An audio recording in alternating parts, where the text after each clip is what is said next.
قرآن چھوڑنے کی سزا۔ سمرہ بن جندب رضی اللہ عنہ نبی کریم صلی اللہ علیہ وسلم سے ایک خواب کے بارے میں روایت کرتے ہیں۔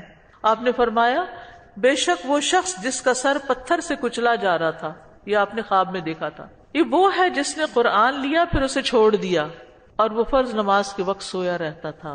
بہت سخت وعید ہے اس میں۔ نبی صلی اللہ علیہ وسلم کے خواب بھی کیا ہوتے تھے؟ وہی ہوتے تھے۔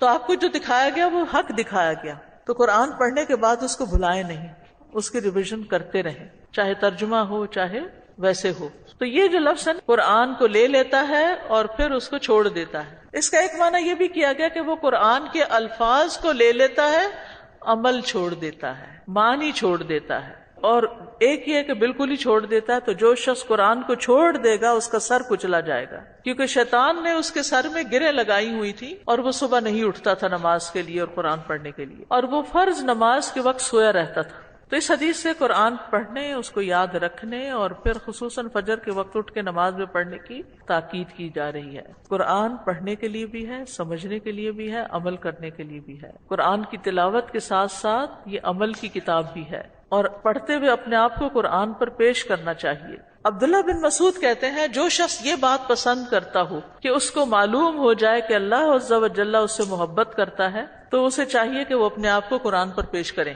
اگر وہ قرآن پر عمل کرتا ہے تو وہ اللہ سے محبت کرتا ہے، اور اگر وہ قرآن پر عمل نہیں کرتا تو اس کے دل میں اللہ کی کوئی محبت نہیں۔ یعنی یہ جاننے کے لیے کہ انسان اللہ سے محبت کرتا ہے یا نہیں، دیکھے کہ قرآن پہ عمل کرتا ہے یا نہیں۔ فضیل بن ایاز کہتے ہیں حامل قرآن اسلام کا پرچم اٹھانے والے جیسا ہے۔ اس قرآن کی تعظیم کا حق ادا کرتے ہوئے اسے کھیلنے والے کے ساتھ کھیلنا نہیں چاہیے، یعنی عام لوگوں کی طرح اس کو بہیو نہیں کرنا چاہیے، اس کے اندر ایک وقار ہونا چاہیے۔ غفلت کرنے والوں کے ساتھ مل کے غافل نہیں ہونا چاہیے، اور لغو کام کرنے والوں کے ساتھ مل کے لغو کام نہیں کرنے چاہیے۔ عبداللہ بن مسعود کہتے ہیں حامل قرآن کے شایان شان یہ ہے کہ اسے اس کی رات سے پہچانا جائے جب لوگ سو رہے ہیں، اس کے دن سے پہچانا جائے جب لوگ کھا پی رہے ہیں، اس کے غم سے پہچانا جائے جب لوگ خوش ہو رہے ہیں، اس کے رونے سے پہچانا جائے جب لوگ ہنس رہے ہیں، اس کی خاموشی سے پہچانا جائے جب لوگ باتوں میں لگے ہوئے ہوں، اس کی خشوع سے پہچانا جائے جب لوگ تکبر اور فخر کا اظہار کر رہے ہوں۔ چاہیے کہ حامل قرآن رونے والا ہو، غمگین ہو، بردبار ہو، سمجھ بوجھ والا ہو، کم گو ہو۔ حامل قرآن کو چاہیے نہ تو وہ شور شرابہ کرنے والا ہو، نہ چیخنے والا ہو، نہ تیز طبیعت والا ہو۔ معاذ بن جبل کہتے ہیں قریب قرآن کچھ لوگوں کے سینوں میں بوسیدہ ہو جائے گا، پرانا ہو جائے گا، جیسے کپڑا بوسیدہ ہو کے پھٹ کے گر جاتا ہے۔ وہ قرآن پڑھیں گے اس میں کوئی لطف اور لذت نہیں پائیں گے۔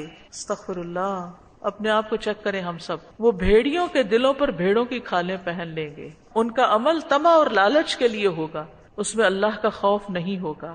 اگر وہ عمل میں کوتاہی کریں گے تو کہیں گے عنقریب ہم جنت تک پہنچ جائیں گے، اور اگر برے عمل کریں گے تو کہیں گے ہمیں معاف کر دیا جائے گا، ہم اللہ کے ساتھ شرک تو نہیں کرتے، لا الہ الا اللہ پڑھتے ہیں، جنت میں تو پہنچ ہی جائیں گے۔ صحابہ قرآن کے آگے رک جایا کرتے تھے، اس کے حروف سے زیادہ حدود کا خیال رکھتے تھے۔ حسن بصری کہتے ہیں اللہ کی قسم تدبر یہ نہیں کہ اس کے حروف کی حفاظت تو کی جائے لیکن اس کی حدود کو ضائع کر دیا جائے، یہاں تک کہ ان میں سے ایک کہتا ہے میں نے سارا قرآن پڑھ لیا، حالانکہ قرآن کا کوئی اثر اس کے اخلاق میں دکھائی نہیں دیتا، نہ کہیں عمل میں نظر آتا ہے۔